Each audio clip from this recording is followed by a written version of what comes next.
अच्छा, हम यहाँ पे थे। अच्छा, ये हम क्या कर रहे थे, एक्सपेंस जब हम कोई भी फिक्स्ड एसेट के ऊपर करते हैं तो वो हमको देखना है कि वो फिक्स्ड एसेट में ऐड होगा कि नहीं होगा। तुमने बोला अगर वो at the time of purchase है, परचेज के टाइम पे तुमने कोई भी खर्चा किया, वो तो तुम सीधा सीधा उस एसेट में ऐड कर दो। ठीक है। अच्छा, ये चीज ना अभी तो हम वैसे ही कर रहे हैं, पर ये ना अकाउंटिंग स्टैंडर्ड जब हम करेंगे इंटर के अंदर, तो उसके अंदर भी ये चीजें लिखी होंगी वहां पे ये भी बोलेगा कौन सी चीज तुमको इंक्लूड करनी चाहिए, कौन सी चीज तुमको एक्सक्लूड करनी चाहिए।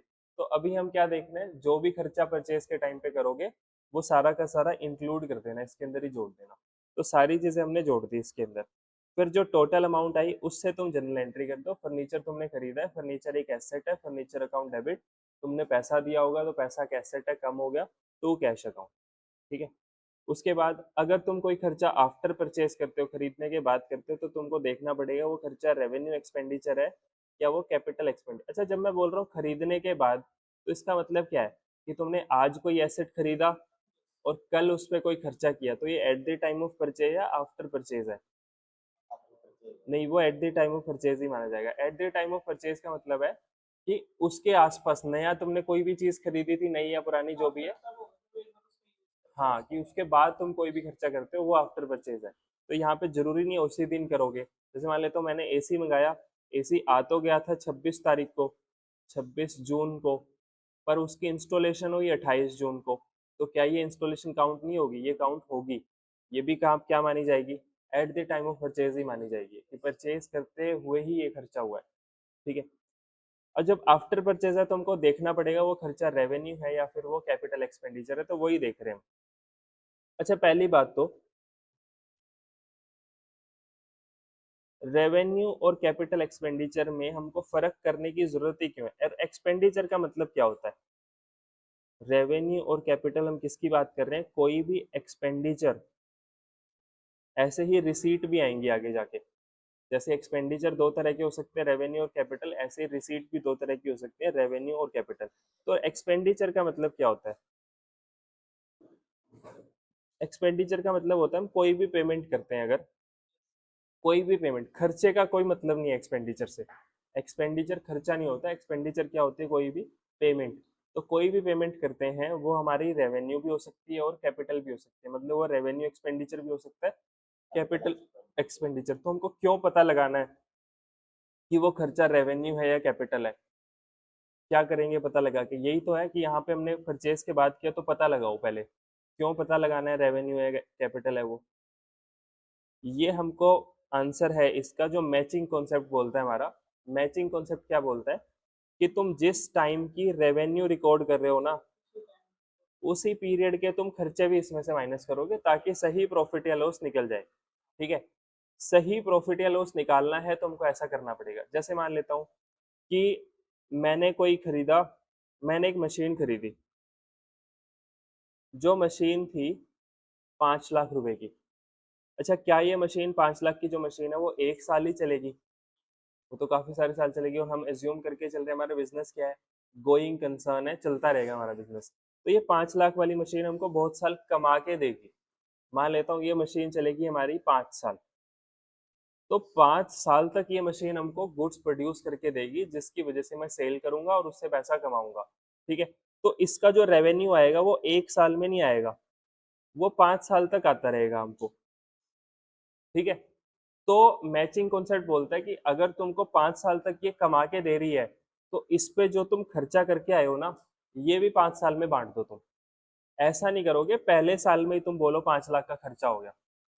इस खर्चे को भी क्या करो, 5 साल में डिवाइड करो, कि जितने साल जो तुम रेवेन्यू रिकॉर्ड कर रहे हो उसके हिसाब से ही खर्चा रिकॉर्ड करो। 5 साल में इनकम होगी तुमको, तो इसका खर्चा भी 5 साल में डालो। और सिंपल सी लॉजिक बात है कि अगर मान लेता हूँ एक पहले साल में इसने मेरे को 1 लाख रुपए या फिर इसने मेरे को 2 लाख रुपए कमा के दिए, मैं बोल रहा हूँ 2 लाख इसने कमा के दिए हैं और 1 लाख का मैंने इस पे खर्चा कर दिया, मतलब ये मशीन मैंने यूज कर ली, 5 साल चलेगी मशीन। 1 लाख रुपए की मैंने इस साल मशीन कर ली, जिसको हम नाम दे देते हैं डेप्रिसिएशन। तो डेप्रिसिएशन का लॉजिक यही होता है कि जो एसेट तुमने खरीदा है उसका खर्चा तुम एक साथ मत माइनस करना, उसका खर्चा धीरे धीरे माइनस करो, क्योंकि तुम उस एसेट को खर्च धीरे धीरे कर रहे हो और वो एसेट आगे भी कमा के देगा तो वो खर्चा तुम बैलेंस शीट में, वो एसेट तुम बैलेंस शीट में लिखते रहो, और जैसे जैसे खर्च करते रहोगे वैसे वैसे बैलेंस शीट से निकाल के प्रॉफिट एंड लॉस में डालते रहना। ठीक है। उसके बाद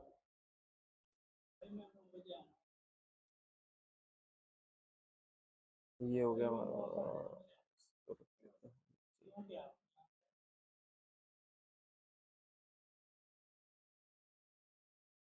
अच्छा, उसके बाद क्या है, तो एक तो मैचिंग कॉन्सेप्ट की वजह से हम देख रहे हैं कि कौन सा खर्चा रेवेन्यू है, कौन सा खर्चा कैपिटल है। अच्छा, जो रेवेन्यू खर्चे होते हैं, अब ये नहीं पता कौन से रेवेन्यू होते हैं कौन से कैपिटल होते हैं, पर जो रेवेन्यू खर्चे हमको पता लगता है ना, ये खर्चे रेवेन्यू है, वो मैं मानता हूँ ये इस साल का खर्चा है। रेवेन्यू का मतलब होता है वो उस साल का खर्चा है, कैपिटल का मतलब होता है ये उस साल का खर्चा नहीं है। ठीक है। तो जो रेवेन्यू खर्चे हैं, जो उस साल के खर्चे हैं, इनको तो मैं डाल देता हूँ प्रॉफिट एंड लॉस अकाउंट में, क्योंकि प्रॉफिट एंड लॉस में हमको खर्चे डालने होते हैं, तो ये खर्चे तो मैं डाल देता हूँ प्रॉफिट एंड लॉस में। और जो कैपिटल एक्सपेंडिचर हमारे होते हैं, ये बोलते हैं हम ये वाला खर्चा इस साल का नहीं है, ये आगे का खर्चा है, फ्यूचर के खर्चे हैं ये हमारे। पेमेंट मैंने आज ही कर दी है, पर इसका फायदा हमको आगे तक मिलता रहेगा। जैसे ये है ना मशीन, मशीन को ऐसे बोल सकता हूँ ना कि मशीन के पैसे तो मैं आज दे आया हूँ, पर इसका फायदा हमको आने वाले सालों तक मिलता रहेगा। तो इसके लिए हम क्या बोलते हैं कि मशीन का खर्चा भी तुम आने वाले सालों में काउंट करना, फिर एक साथ मत काउंट करना। तो इसका मतलब कैपिटल अकाउंट वैसे तो खर्चा ही है, कैपिटल एक्सपेंडिचर वैसे तो खर्चा है, पर एक साथ नहीं खर्चा काउंट होगा, ये धीरे धीरे काउंट होगा। तो इसको हम पी एंड एल में डालते हैं, इसको हम डालते हैं बैलेंस शीट के अंदर। जो रेवेन्यू खर्चे होते हैं वो कहाँ लिख देते हैं हम, पी एंड एल में। और जो हम बैलेंस शीट में एसेट्स लिखते हैं वो क्या होते हैं हमारे, कैपिटल एक्सपेंडिचर। ठीक है, तो ये समझ आ गया। जितने भी खर्चे पी एंड एल में आते थे हमारे, वो सारे के सारे क्या थे, वो सारे के सारे रेवेन्यू एक्सपेंडिचर थे। और जितनी भी चीजें बैलेंस शीट में आती हैं वो सारी की सारी क्या होती हैं, कैपिटल एक्सपेंडिचर होते हैं। ठीक है। जैसे ये मशीन कहाँ लिखी जाएगी अभी, बैलेंस शीट में लिखी जाएगी, तो ये बैलेंस शीट में लिखी जाएगी, तो ये क्या है, ये हमारा है कैपिटल एक्सपेंडिचर। समझ आ गए। अब हमको क्या पता लगाना है, कौन से खर्चे रेवेन्यू होते हैं और कौन से खर्चे कैपिटल होते हैं, ये पता लगाना है हमको। बहुत आसान सा है, पर इम्पोर्टेंट है बहुत ज़्यादा। ये चीज़ें तो हमको पता होनी चाहिए। देखो, पहला पॉइंट डिपेंड करता है हमारे नेचर ऑफ बिजनेस पे, हम किस चीज़ का बिजनेस करते हैं। अगर हम मान लेते हैं बिजनेस करते हैं, बैग का बिजनेस करते हैं मान लेते हैं हम, या फिर बैग रहने देते हैं चलो, हम बिजनेस करते हैं, मान लेते हैं एसी का बिजनेस है हमारा, तो हम एसी खरीदते हैं और एसी बेच देते हैं। अच्छा, एसी जब मैं खरीद के लाऊंगा तो खर्चा करूंगा मैं पैसे, तो ये एक्सपेंडिचर है हमारा। ठीक है। अब मैं एसी को बेच रहा हूँ, पैसा कमा रहा हूँ, तो जब मैं एसी को खरीद रहा हूँ और बेच रहा हूँ, ये मेरे नॉर्मल बिजनेस की चीज है, खरीदता हूँ बेच देता हूँ। जो भी हमारे नॉर्मल बिजनेस की चीज होती है, जो गुड्स होते हैं हमारे, वो हमारे लिए होता है रेवेन्यू एक्सपेंडिचर। जो वो तो नहीं बिका वो वाला है ना, हमारा काम क्या है, खरीद के लाना और बेच देना।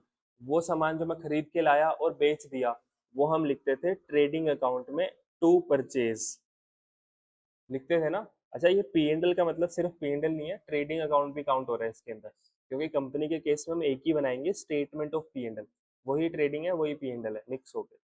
तो हम वहां पे जो टू परचेज लिखते थे, वो परचेज किसकी होती थी, क्या वो परचेज मशीन की होती थी, वो होती थी हमारे गुड्स की परचेज, जो हमने गुड्स परचेज किया। तो इसका मतलब अगर मैं परचेज ट्रेडिंग अकाउंट में लिख रहा हूँ, तो मैं उसको क्या मान रहा हूँ, वो मेरा रेवेन्यू एक्सपेंडिचर है। तो बोल रहा है अगर तुम्हारा बिजनेस किसी एक चीज का है और उसी चीज की तुम अगर बात कर रहे हो, वो तो तुम्हारा क्या होगा, हमेशा रेवेन्यू एक्सपेंडिचर होगा। एग्जाम्पल के लिए हमारा बिजनेस अगर एसी का है, तो एसी खरीदना हमारे लिए क्या होगा, रेवेन्यू एक्सपेंडिचर। अगर मेरा बिजनेस एसी का नहीं है और मैंने एसी खरीद लिया, तो वो खर्चा हमारे लिए क्या होगा, कैपिटल एक्सपेंडिचर। पहला पॉइंट तो ये हो गया कि जो नॉर्मल बिजनेस की चीजें हैं वो तुम्हारे लिए क्या होंगी, रेवेन्यू एक्सपेंडिचर। जो नॉर्मल तुम्हारा जिसका बिजनेस नहीं है वो क्या हो जाएगा तुम्हारे लिए, कैपिटल एक्सपेंडिचर। दूसरा पॉइंट, इसके बाद जो खर्चा तुम ऑर्डिनरी करते हो, ऑर्डिनरी मतलब रेगुलरली करते रहते हो, ठीक है, ऑर्डिनरी कोर्स ऑफ बिजनेस में, या जो तुम खर्चा रेगुलर करते रहते हो, रेकरिंग नेचर का खर्चा है, जो तुम हर महीने पे करते हो या हर बार पे करते रहते हो, वो तो तुम्हारे लिए होगा रेवेन्यू एक्सपेंडिचर। पर ऐसा कोई तुमने खर्चा कर दिया जो तुम रेगुलरली नहीं करते हो, वो तुम्हारे लिए हो जाएगा कैपिटल एक्सपेंडिचर। जैसे कि तुमने बिल्डिंग रेंट पे ले रखी है और तुम हर महीने बिल्डिंग का रेंट पे करते हो, हर महीने पे करते हो रेंट, तो ये रेगुलर खर्चा या इरेगुलर है? ये रेगुलर है। अगर ये रेगुलर खर्चा है तो ये क्या माना जाएगा? ये रेवेन्यू माना जाएगा। अगर वो खर्चा रेगुलर नहीं है, जैसे मान लेता हूँ हमने मशीन खरीद ली, तो क्या मैं मशीन खरीदता रहता हूँ रेगुलरली? नहीं खरीदता हूँ, कभी कभार खरीदता हूँ। तो ये खर्चा कौन सा माना जाएगा? ये माना जाएगा कैपिटल एक्सपेंडिचर। ये समझ आ गया दूसरा पॉइंट। उसके बाद तीसरा पॉइंट,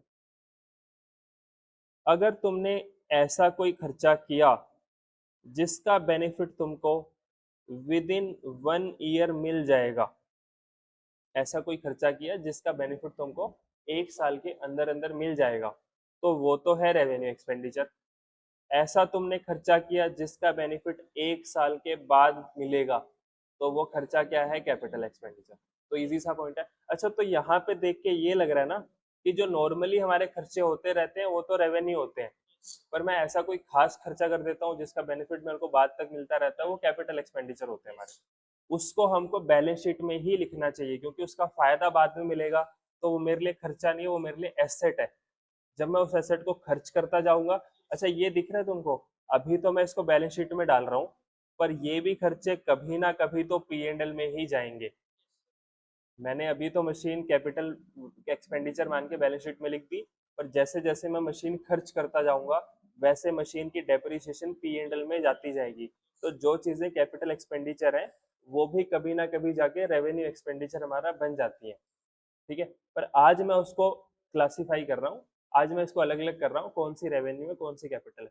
अच्छा, यहाँ पे भी ना एक एजम्पशन लगा रहे हैं हम, रेवेन्यू और कैपिटल एक्सपेंडिचर को अलग अलग करने के लिए। एक हम एजम्पशन हमारी साइड बाय साइड चलती जा रही है, वो है गोइंग कंसर्न। मैं ये वाली बात तो तभी जाके देखूंगा कि वो खर्चा रेवेन्यू है या कैपिटल है जब मेरा बिजनेस 1 साल से ज्यादा चलेगा। मेरे को लगता है बिजनेस 1 साल के अंदर अंदर बंद होने वाला है, तो बेनिफिट 1 साल से ज्यादा के लिए मिल रहा है कम, मेरे को क्या मतलब उसका? समझ आया? तो हमारी गोइंग कंसर्न की assumption चल रही है, तभी मैं बोल रहा हूँ ये खर्चा रेवेन्यू है कैपिटल है। ठीक है, उसके बाद ये वाले पॉइंट समझ आ गए तुमको? 3 पॉइंट्स हो गए हमारे। 3 पॉइंट्स क्या क्या थे?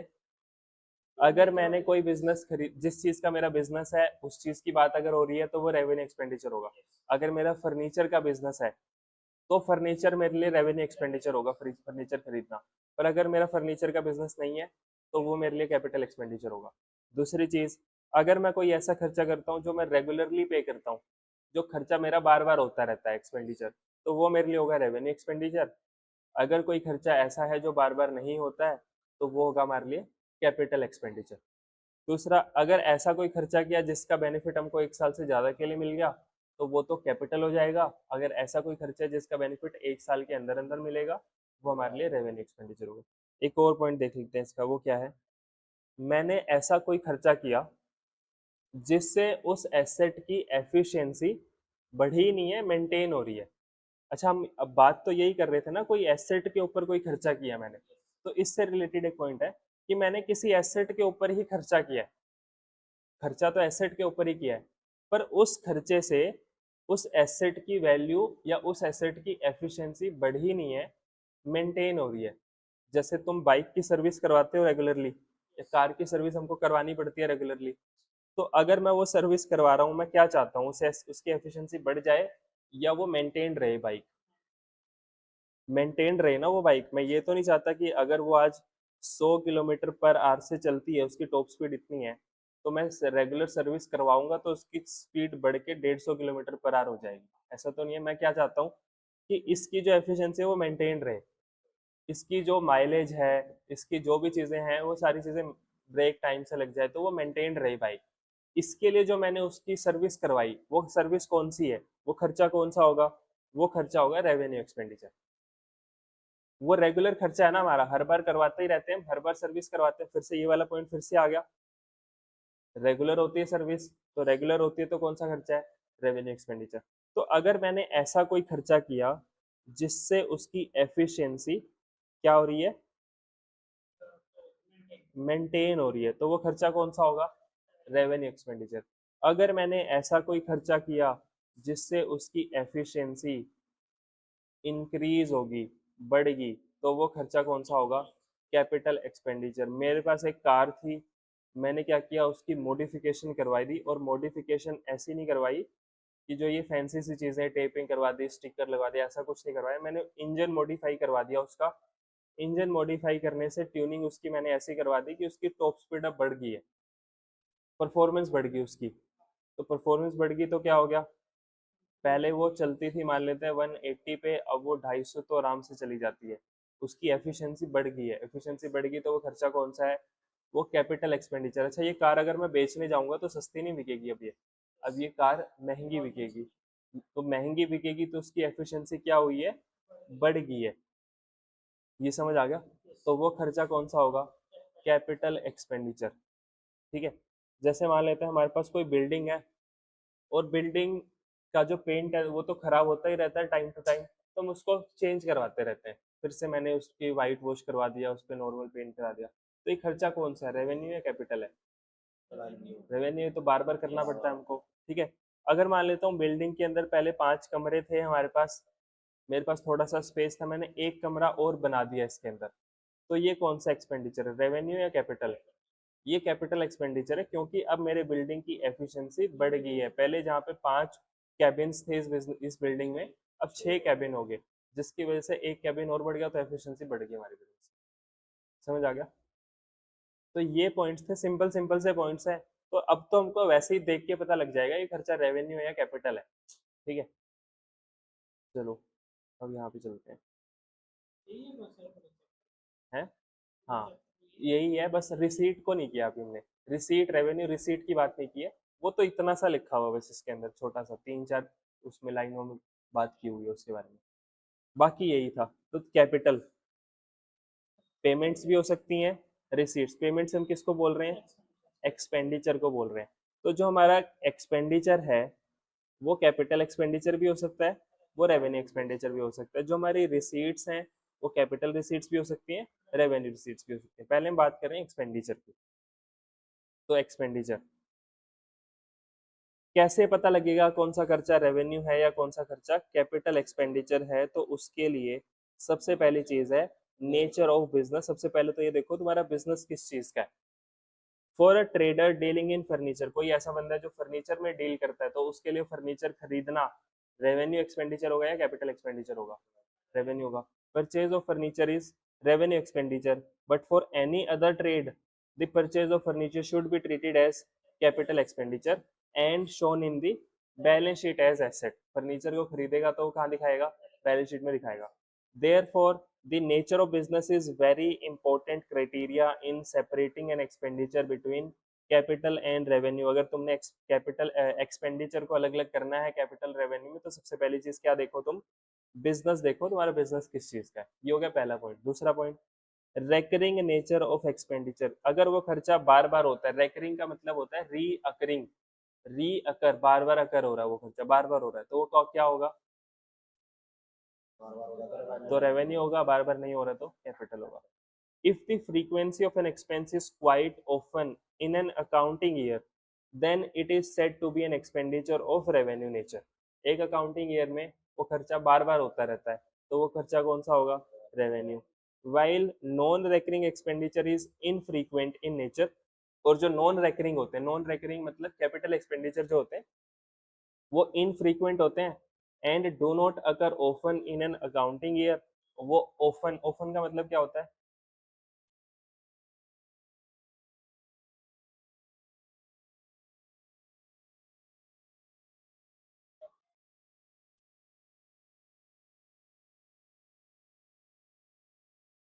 ऑफन का मतलब होता है, मतलब जो चीज बार बार एक तरह से होती रहती है, वो नॉर्मल है हमारे लिए। जैसे मान लेता हूँ कि मैं अगर ट्यूशन से जाता हूँ तो मैं ओपनली जिम चला जाता हूँ, तो ये चीज़ मेरे लिए नॉर्मल है, ये चीज़ बार बार होती रहती है। अगर जिम के अलावा किसी दिन कहीं और चला गया तो वो चीज़ मेरे लिए ओपन नहीं थी। ठीक है। उसके ये बोल रहा है ये they do not occur often, वो खर्चे बार बार नहीं होते हमारे, नॉर्मली नहीं होते हैं इन एन अकाउंटिंग ईयर। जैसे मंथली सैलरी और rent is the example of revenue expenditure as they are incurred every month while purchase of asset is not the transaction done regularly, therefore classified as capital expenditure।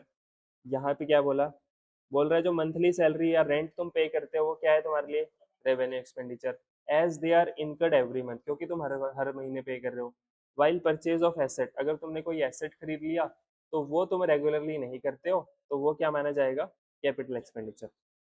Unless materiality criteria defines it as revenue expenditure. मैंने calculator खरीदा business के, जो भी हिसाब किताब होता है उसको प्लस माइनस करने के लिए हमने क्या खरीद लिया, कैलकुलेटर खरीद लिया। तो कैलकुलेटर मेरा कैपिटल एक्सपेंडिचर होगा या रेवेन्यू एक्सपेंडिचर होगा। क्या मैं कैलकुलेटर बार बार खरीदता हूँ, नहीं खरीदता हूँ, तो ये क्या होना चाहिए हमारा, कैपिटल एक्सपेंडिचर होना चाहिए। पर कैलकुलेटर की अमाउंट ही इतनी सी है कि मैं उसको बैलेंस शीट में 200 रुपये का कहाँ से अलग से लिखता घूमूंगा, हमारी बैलेंस शीट में करोड़ों की चीजें लिखी हुई हैं। तो ये बोल रहा है अगर मटेरियलिटी बोलती है तुमको छोटी मोटी अमाउंट का खर्चा है, चाहे वो नॉन रेकरिंग हो, चाहे वो बार बार नहीं हो रहा हो, तो क्या मान लो उसको, तो रेवेन्यू मान लो उसको। कहाँ डाल दो, पीएनएल में। ये हमने बात की थी मटेरियलिटी में, वहां पे बात की थी ना। अगर कोई ऐसा खर्चा है जो खर्चा बार बार नहीं हो रहा है, जो एसेट है तुम्हारा, फिर भी उसको बैलेंस शीट में नहीं लिखेंगे, उसको डायरेक्टली पीएनएल में डाल देंगे। जैसे प्रिंटिंग एंड स्टेशनरी का खर्चा था, स्टेशनरी की चीजें हमारे पास बच जाती हैं, तो मैं उसको बैलेंस शीट में कहाँ ही लिखूंगा, पीएनएल में डाल दो एक साथ। ठीक है, तो यही बोल रहे हैं कि वैसे तो रेवेन्यू, पहले देख लेता हूँ कहाँ तक हो गया। अच्छा, उसके बाद तीसरा पॉइंट क्या है, purpose of expense. Purpose of expense का मतलब क्या होता है कि अगर मैंने वो खर्चा एसेट की वैल्यू को या एसेट की एफिशिएंसी को मेंटेन करने के लिए किया है, तो वो खर्चा क्या होगा हमारे लिए, रेवेन्यू एक्सपेंडिचर। अगर मैंने ऐसी कोई मेजर रिपेयर करवा दी जिससे उस एसेट की एफिशिएंसी इंक्रीज होगी या प्रोडक्टिव कैपेसिटी उसकी इंक्रीज होगी, मतलब मेरी जो मशीन थी मान लेते हैं पहले एक दिन में 1000 यूनिट बनाती थी, मैं क्या करता था, नॉर्मल उसकी सर्विस करवाता रहता हूँ, तो वो 1000 यूनिट बनाती रहती है, फिर ठीक चल रही है हमारी मशीन। एक टाइम के बाद तो वो खराब हो ही जाएगी। पर अभी क्या हुआ, मैंने उसकी ऐसी रिपेयर करवा दी जिससे उसकी कैपेसिटी बढ़ गई, 1200 यूनिट बनाने लगी वो, तो उससे उसकी एफिशिएंसी बढ़ गई है, तो वो एक्सपेंडिचर कौन सा होगा, वो कैपिटल एक्सपेंडिचर होगा। और अगर कैपिटल एक्सपेंडिचर है तो वो बैलेंस शीट में एसेट में जोड़ दो। अच्छा, ये वाली बात तो ये होगी ना कि अगर मैंने कैपिटल एक्सपेंडिचर किया, वो किसी एसेट के ऊपर किया है मैंने, एसेट पहले से ही बैलेंस शीट में लिखा हुआ है, मान लेते हैं बिल्डिंग है, बिल्डिंग पहले से बैलेंस शीट में लिखी हुई है। अगर मैंने बिल्डिंग के ऊपर नॉर्मल पेंट करवा दिया जो मैं हर साल करवाता हूँ, या फिर वाइट वॉश करवा दिया नॉर्मली जो हम हर साल करवाते हैं, क्या उससे बिल्डिंग की कैपेसिटी बढ़ जाएगी या एफिशिएंसी बढ़ जाएगी, नहीं बढ़ेगी। अगर बिल्डिंग की कैपेसिटी नहीं बढ़ेगी, एफिशिएंसी नहीं बढ़ेगी, तो क्या वो बैलेंस शीट में जो बिल्डिंग लिखी हुई है उसमें ऐड होना चाहिए, नहीं होना चाहिए। वो कहाँ चला जाना चाहिए, वो चला जाना चाहिए पीएनएल में, क्योंकि वो रेवेन्यू है। और हमने स्टार्टिंग में ही बात की थी, जो खर्चे रेवेन्यू होंगे वो कहाँ चले जाएंगे, पीएनएल में चले जाएंगे।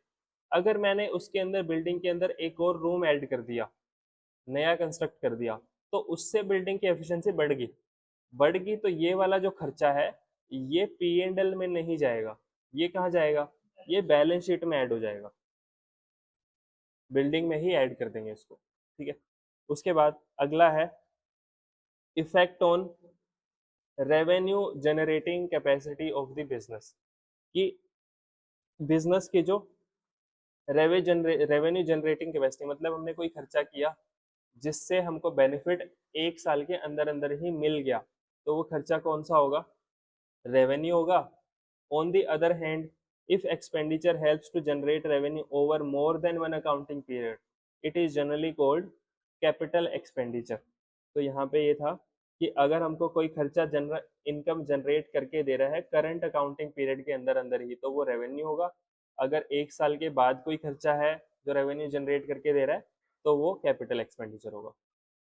When expenditure on improvement and repairs of a fixed asset is done, it has to be charged to P&L account। अगर तुमने कोई भी खर्चा एक्सपेंडिचर किया इंप्रूवमेंट और रिपेयर, ये इंपॉर्टेंट लाइन है, प्रैक्टिकल क्वेश्चन में काम आएगी। अगर हमको लिखा हुआ है कि रिपेयर हमने नॉर्मल रिपेयर करवाई, तो रिपेयर तुम नॉर्मली करवाते रहते हैं, तो ये खर्चा कौन सा माना जाएगा, ये रेवेन्यू माना जाएगा। आगे क्या लिखा हुआ है, if the expected future benefits from fixed asset do not change. ये बोल रहा है एसेट से जो मेरे को फ्यूचर में एक्सपेक्टेड था ना, ये इतना कमा के देगा, उतना ही कमा के देगा, मतलब उसकी एफिशिएंसी बढ़ी नहीं है, मेंटेन हो रही है अभी, तो रेवेन्यू है। And it will be included in book value fix asset, और ये खर्चा तब मैं बुक वैल्यू फिक्स एसेट में जोड़ दूंगा कब, where the expected future benefits from asset increase. अगर मेरे को फ्यूचर, अच्छा ये क्या लिखा हुआ है, इसका मतलब क्या है, एक्सपेक्टेड फ्यूचर बेनिफिट्स,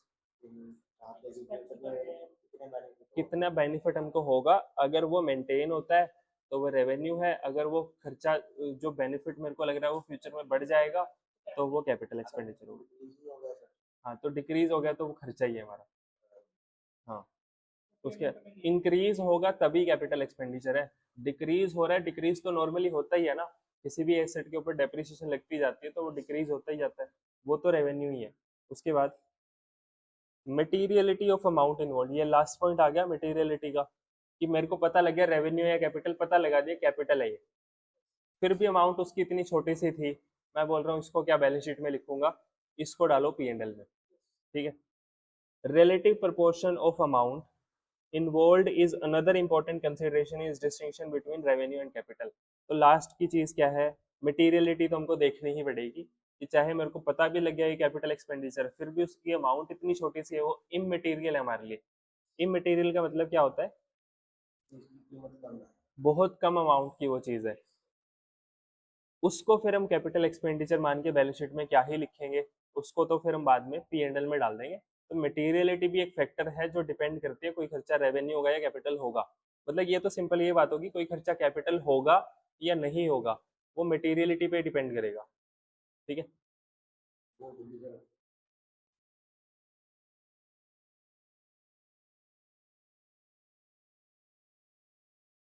ये क्या हुआ,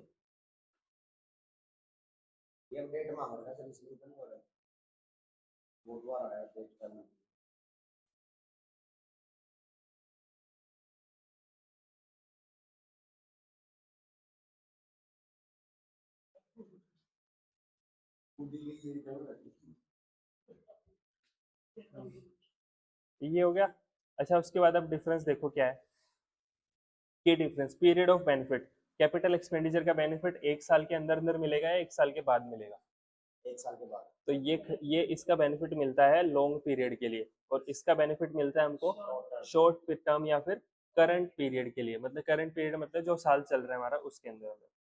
एनहांसमेंट वर्सेस मेंटेनेंस, तो मेंटेनेंस किसके अंदर आएगी, रेवेन्यू के अंदर। एनहांसमेंट का मतलब होता है बढ़ाना, एनहांस करना, इंक्रीज करना, तो रेवेन्यू एक्सपेंडिचर अर्निंग कैपेसिटी को मेंटेन करता है, और कैपिटल एक्सपेंडिचर किसके लिए हम करते हैं, इंक्रीज दी कैपेसिटी, कैपेसिटी को इंक्रीज करने के लिए, या फिर alternatively it also includes an expenditure to reduce the cost of the business. अच्छा, जरूरी थोड़ी है कि हमारी एफिशिएंसी बढ़नी चाहिए, मतलब एक कोई मशीन पे खर्चा किया, पहले 1000 यूनिट बनाती थी अब 1200 बना रही है, ये तो एफिशिएंसी बढ़ी रही है। ये तो एक और दूसरा भी हो सकता है कि मैंने मशीन में ऐसा कोई खर्चा कर दिया जिससे पहले जो उसमें रॉ मटेरियल यूज होता था एक सामान को बनाने में, वो 10 रुपए का होता था, अब जो रॉ मटेरियल यूज हो रहा है वो 1 यूनिट को बनाने में 8 रुपए का हो रहा है। एफिशिएंसी बढ़ी है कि नहीं बढ़ी, बढ़ी है ना। एफिशिएंसी मतलब कोई भी चीज जिससे हमारा फायदा हो रहा है, एफिशिएंसी का मतलब होता है, ठीक है, पहले वो चीज कितने रुपए में बन रही थी, 10 में, अब कितने में बन जा रही है, 8 में, तो एफिशिएंसी हमारी बढ़ेगी। तो ये बोल रहे हैं चाहे इनकम बढ़ा दे वो खर्चा, चाहे कॉस्ट को कम कर दे, वो खर्चा क्या माना जाएगा, कैपिटल एक्सपेंडिचर माना जाएगा। उसके बाद example, purchase of machine, car खरीद ली, फर्नीचर खरीद लिया, ये क्या है, कैपिटल एक्सपेंडिचर, क्योंकि ये चीजें कहाँ आती हैं, बैलेंस शीट में। Repairs, maintenance, salary of accounting staff, ये सारी चीजें क्या है, रेवेन्यू एक्सपेंडिचर, ये कहाँ पे आती हैं, पी&एल। ये समझ आ गया। उसके बाद यहाँ आएंगे इसके ऊपर हम, ये, तो ये हमारा कौन सी चीज खत्म होगी, एक्सपेंडिचर खत्म हो गया, रेवेन्यू एक्सपेंडिचर और कैपिटल एक्सपेंडिचर। उसके बाद एक बार रिसीट्स देख लेते हैं, फिर बस इसके क्वेश्चंस करेंगे, क्वेश्चंस हम अगली क्लास में कर लेंगे इसके। ठीक है, रिसीट्स देखो। अच्छा, रिसीट के अंदर भी क्या होगा, जो रिसीट हमको बार बार होती हैं, लगातार होती जाती हैं, वो कौन सी होंगी, रेवेन्यू होंगी। और जो रिसीट्स हमको लगातार या बार बार नहीं होती है वो कौन सी होंगी। अच्छा, रिसीट का मतलब क्या होता है,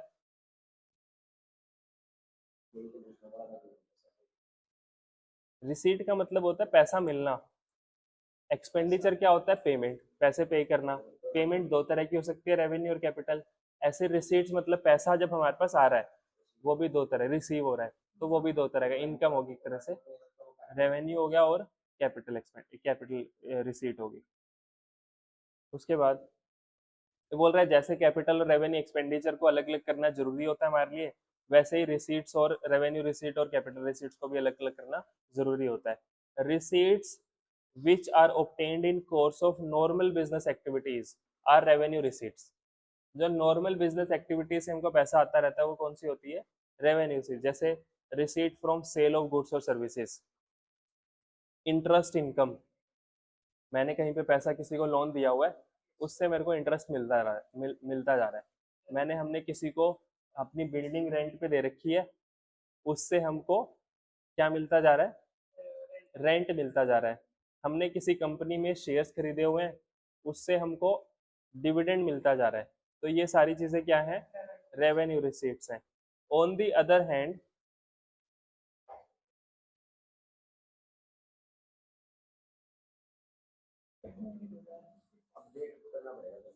करते हैं अभी थोड़ी देर के लिए तो। On the other hand receipts which are not revenue in nature are, जो रेवेन्यू रिसीट्स नहीं है वो कौन सी होंगी, कैपिटल होंगी, क्योंकि दो ही तरह की रिसीट्स है हमारे पास। जैसे receipts from sale of fixed asset, हमने फिक्स्ड एसेट बेच दिया, क्या हम फिक्स्ड एसेट बेचते रहते हैं नॉर्मली, हमने फर्नीचर बेच दिया हमारे बिजनेस का, तो नहीं बेचते हैं नॉर्मली, तो ये कौन सी रिसीट होगी, कैपिटल रिसीट्स। और इन्वेस्टमेंट्स बेच दी हमने हमारी, सिक्योर्ड और अनसिक्योर्ड लोन बेच दिए हमारे, ओनर्स कॉन्ट्रीब्यूशंस, कि ओनर अपने घर से पैसा लेके आया कैपिटल का, तो क्या वो बार बार लेके आता है अपने घर से कैपिटल, बार बार लगाता है, तो ये कौन सी रिसीट होगी। अच्छा, रिसीट मतलब तो ये हो गया ना कि बिजनेस में पैसा आया है, वो रेवेन्यू भी हो सकता है कैपिटल। हमने लोन ले लिया, लोन ले लिया तो पैसा तो आया बिजनेस में, पैसा आया तो वो रेवेन्यू रिसीट है या कैपिटल रिसीट है, कैपिटल रिसीट है, क्योंकि लोन हम बार बार थोड़ी लेते रहते हैं, तो वो कौन सी होगी, capital receipts. Revenue and capital receipts are recognized on accrual basis as soon as the right of receipt is established। तो ये रेवेन्यू की बात, उसकी बात कर रहा है, एक्रूवल की। एक्रूवल का मतलब क्या होता है, जब कोई ट्रांजेक्शन अगर हो जाती है तो वो ट्रांजेक्शन को रिकॉर्ड कर दो, तो यही चीज बोल रहा है, ये रेवेन्यू और उससे बात नहीं कर रहा।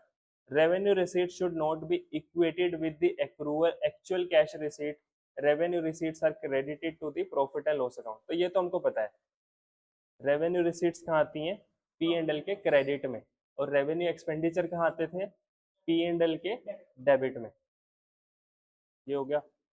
On the other hand capital receipts are not directly credited to P and L account. For example, when a fixed asset is sold for 92,000, capital receipt of 92,000 is not credited to P and L account. Profit and loss on sale of fixed asset is calculated and credited to P and L account as follows. ये बोल रहा है हमने जो अगर 92,000 का वो बेच दिया कोई फिक्स एसेट, तो पूरा 92,000 नहीं आएगा, वो इनकम नहीं है हमारी, वो क्रेडिट नहीं होगा पी&एल में। हम निकालेंगे प्रॉफिट कितने का हुआ उस पर हमको, तो 90,000 की कॉस्ट थी, वो हमने 92 में बेच दिया, तो जितने का प्रॉफिट हुआ सिर्फ वो पी&एल में आएगा। ठीक है, जो पूरी की पूरी रिसीट है वो पी&एल में नहीं आएगी। ये समझ आ गया, हाँ, प्रॉफिट प्रॉफिट आएगा बस। तो ये तो छोटा सा पॉइंट था रिसीट वाला, तो मेन तो क्या था, मेन तो एक्सपेंडिचर था, और उसके अंदर कितने पॉइंट्स किए हमने, 5 पॉइंट्स किए। पहला, नेचर ऑफ बिजनेस, बिजनेस जिस चीज का है वो तुम्हारी रिसीट, कैपिटल या रेवेन्यू मानी जाएगी। अगर जिस चीज का बिजनेस है वो तो रेवेन्यू, उसके अलावा तुम कोई करते हो तो कैपिटल। ठीक है, उसके बाद अगला पॉइंट क्या था, रेकरिंग नेचर ऑफ एक्सपेंडिचर, अगर कोई खर्चा बार बार हो रहा है तो वो रेवेन्यू, बार बार नहीं हो रहा है तो कैपिटल। पर्पस ऑफ एक्सपेंस, अगर तुमने वो खर्चा किसी एसेट की एफिशिएंसी को मेंटेन करने के लिए किया है तो रेवेन्यू, अगर इंक्रीज करने के लिए किया है तो capital. Effects on revenue generating capacity of business, अगर उससे रेवेन्यू जनरेटिंग कैपेसिटी हमारी एक साल के अंदर अंदर पैसा कमा के देगा तो रेवेन्यू, एक साल के बाद कमा के देगा तो कैपिटल। फिर मटेरियल, मटीरियलिटी, अगर वो खर्चा हमारे लिए मटेरियल है तो वो कैपिटल होगा, अगर वो मटेरियल नहीं है तो सारी चीजें पूरी कर लेगा फिर भी वो कैपिटल नहीं होगा, वो रेवेन्यू मान लेगा उसको। ठीक है, ऐसी इनकम थी, बार बार हो रही है तो रेवेन्यू रिसीट्स, कभी कभी हो रही हैं तो कैपिटल रिसीट्स। हाँ, सेम है दोनों चीजें। हाँ, तो अभी जब हम ये वाला चैप्टर कंटिन्यू करेंगे, इसके अंदर जब ये बात आएगी आफ्टर परचेज की, कि परचेज के बाद मैंने फिक्स एसेट पे कोई खर्चा किया, तो बोल देंगे अगर उस खर्चे से उस एसेट की एफिशिएंसी बढ़ गई तो कैपिटल एक्सपेंडिचर है, अगर वो मेंटेन हो रही है तो रेवेन्यू एक्सपेंडिचर है। ठीक है, मैंने खर्चा किया ना किसी फिक्स एसेट के ऊपर, तो खर्चे करने से या तो फिक्स एसेट की कैपेसिटी बढ़ गई होगी, उस एसेट की एफिशिएंसी बढ़ गई होगी, या वो एफिशिएंसी मेंटेन हो रही होगी। मेंटेन हो रही है तो रेवेन्यू एक्सपेंडिचर, इंक्रीज हो गई है तो कैपिटल एक्सपेंडिचर। समझ आ गया? तो ये हम कल करेंगे।